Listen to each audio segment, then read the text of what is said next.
Hello there and welcome to the solution video of one of the case study which I published few days back, which is about the affairs data. That means the males and females who are involved in extramarital affairs.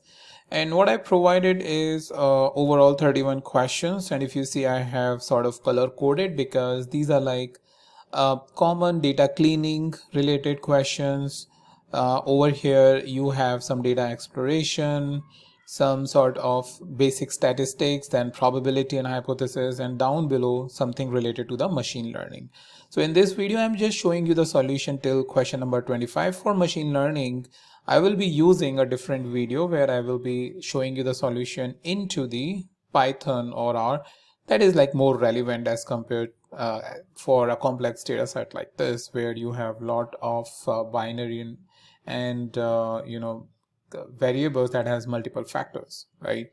So for this, so the first question, or before I actually even start, what I'm going to show you is a solution, like what is my solution, and if you have solved that case study, then probably you will see you can even match your questions, and I hope I have not made a mistake.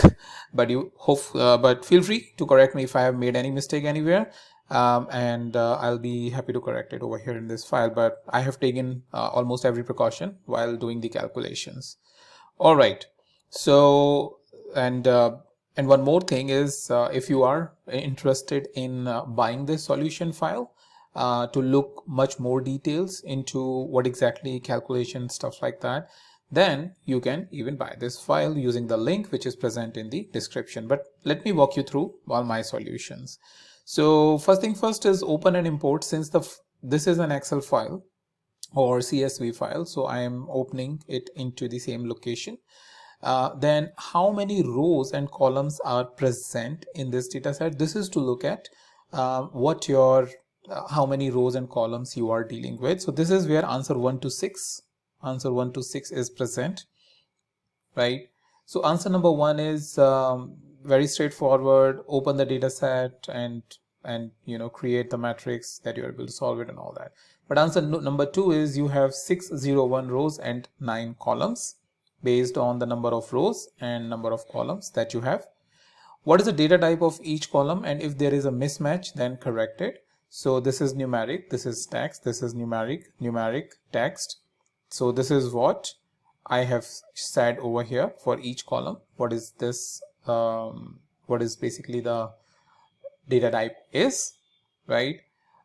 Question number 3 is remove the first column which is unnamed, like this one. So you right click over there and remove it, right?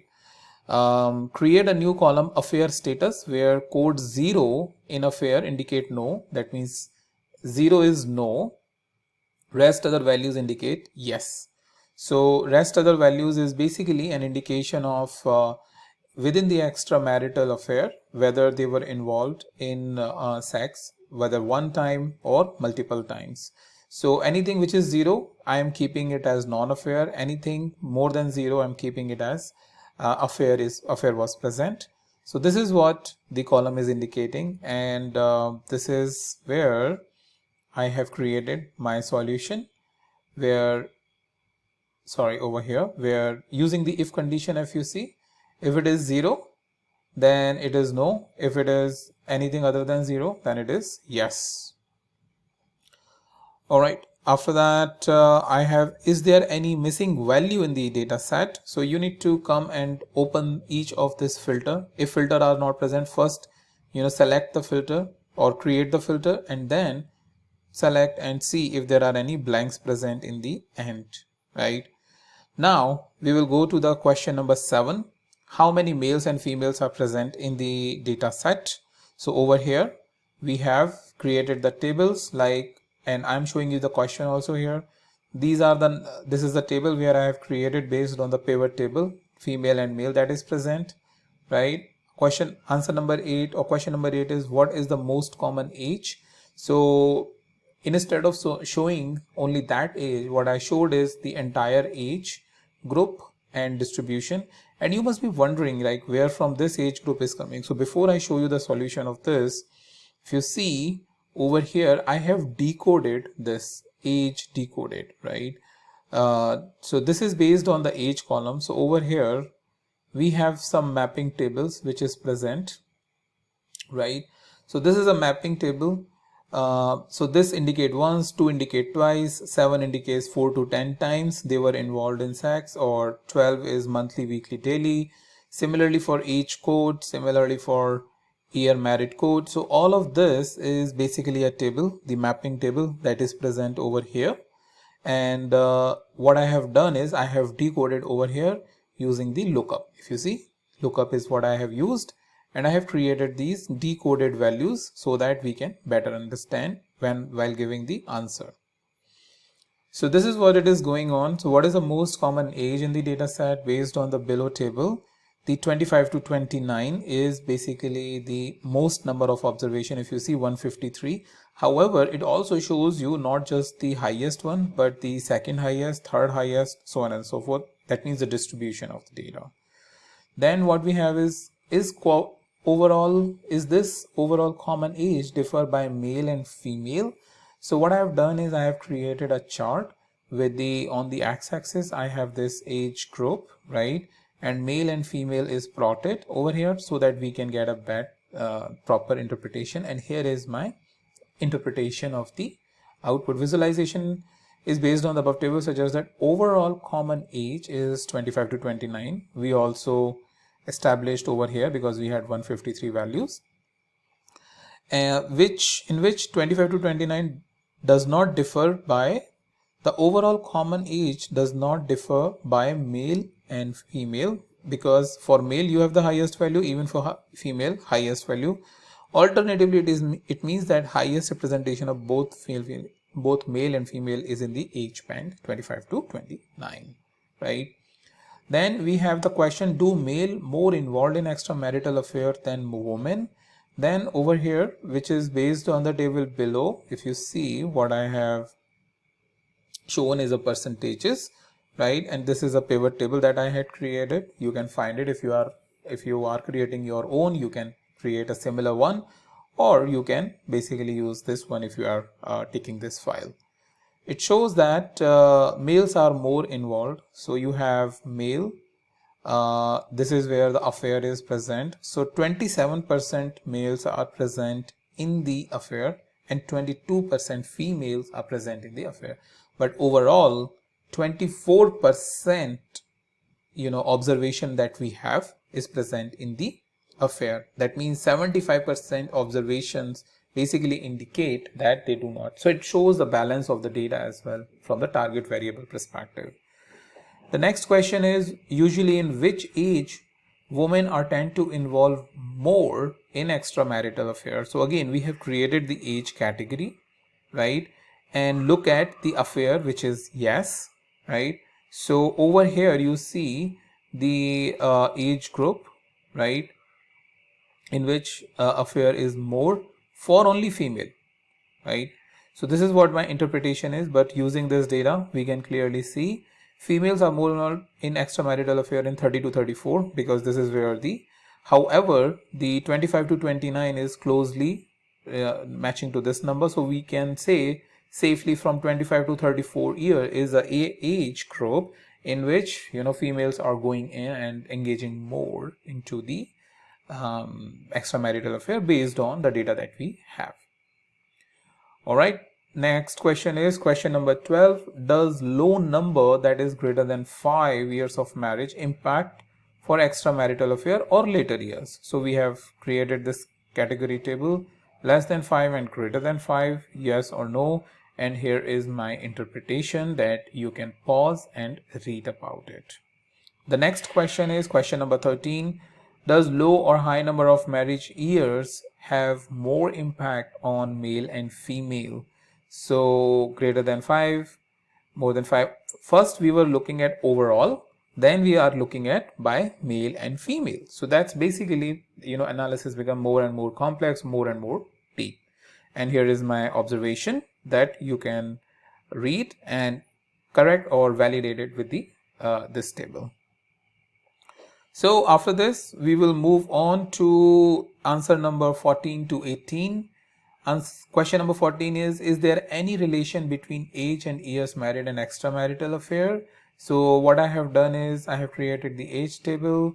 I have created over here, this is the column which is year married, age decoded, and then the affairs count. And down below, what I'm showing you is basically a same visualization, and it shows that clearly there is a relation between 12 or more years of age and age for extramarital affair, as in 12 years or more of marriage, people are having more extramarital affairs. So this is the bar which is clearly giving you the indication, right? And then you can also see that in which age group. For example, over here, if you see the age group which is 40 to 44, the value is highest.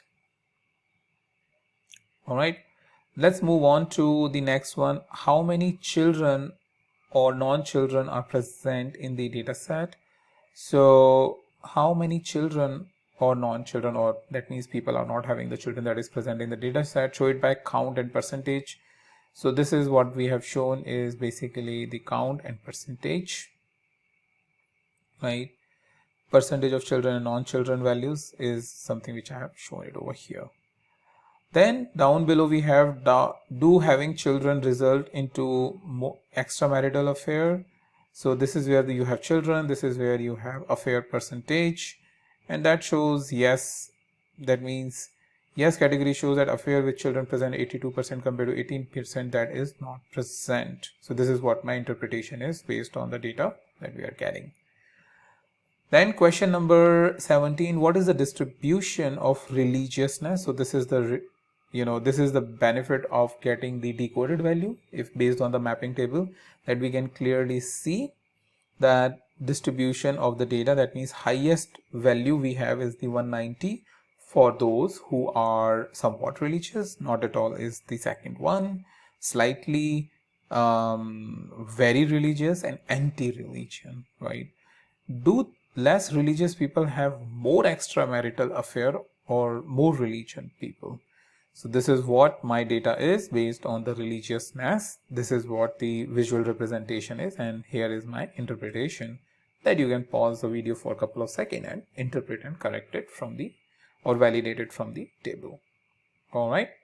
So this is the answer and solution for 14 to 18. Then what we have is the probability questions.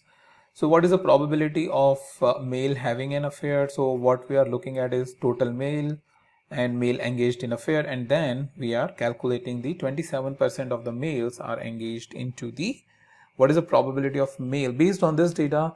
27% males we can say engaged into the affair. So what is the probability? Second question is, what is the probability of male with children having an affair? So total males with children. So I've created this table for the question number 2. As you can see, with this we are saying total count of males with children is 214, and those people, males which is having an affair, is 63. That means probability is 29%, where we can say that males with children having the probability. So down below, what is the probability of affair of male with high religiousness versus low religiousness? So same table based on this, based on the religiousness. 18% with basically it indicates male having high religiousness. 41% is probability for male having low religiousness, where they are having affair. So clearly males with low religiousness have more affair. Then down below what we have is, do probability of female with children are more inclined to affair than female with no children? So same thing, if you see over here, the probabilities in each scenario based on this cross table, and then indicating that 28%, that means count of females with children, is having more affair at almost double than what you have over here. Then we have the test of hypothesis. Male and female are equally attracted to external affair, and this is something what I have created based on the step 1, where we have to create the 2x2 table for male and female having an affair. Then we have to find the average affair value, which indicates 25% of the women are more engaged in extramarital affair. Then we create an observed and expected affair value for the chi-square statistics, which we need to finally calculate. So that is something you can see. What is the observed value is basically this. Expected value is basically a multiplication of this value and the observed value, right? So this is create a table with observed and expected value of affair in case of men and in case of women, right? And then we compute the chi-square statistics, which is observed expected divided by expected. So observed is this, right? This and this is your observed, this and this is your expected, right? I'll just expand that, right? So this is expected, observed minus expected chi-square, and then you have observed expected final value or the final calculation, and finally the chi-square statistics, which is a sum of all of this, right? And then what we are, for the hypothesis testing, we are taking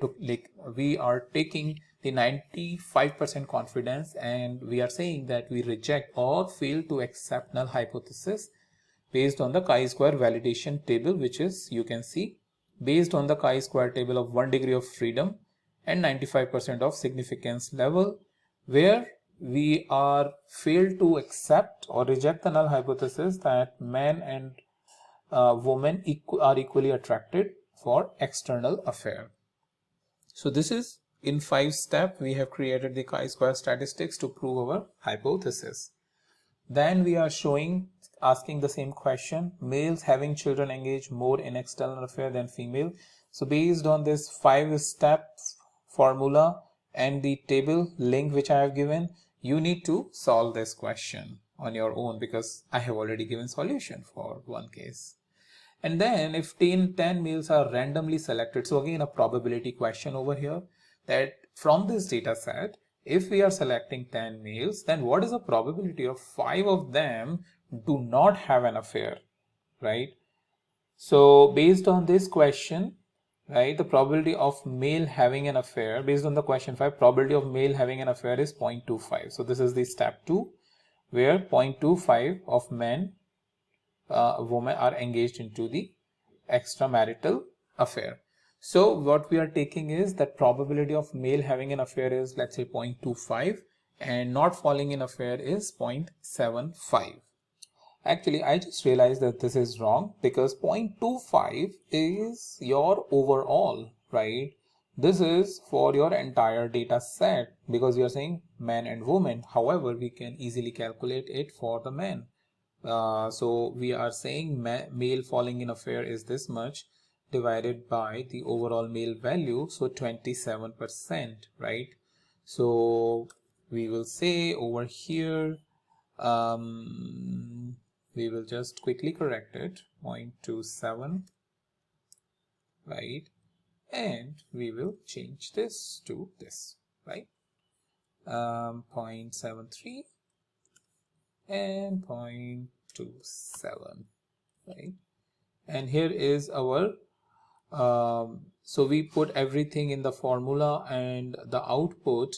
So this is the formula for binomial distribution, where we put the value of n, the total value 10 males, 0.75 is basically the value that it is accepting, which is now will be 0.73, and will give the final output, which is, so the probability is 5 males having an affair from 10 randomly selected values, 5.8%, right?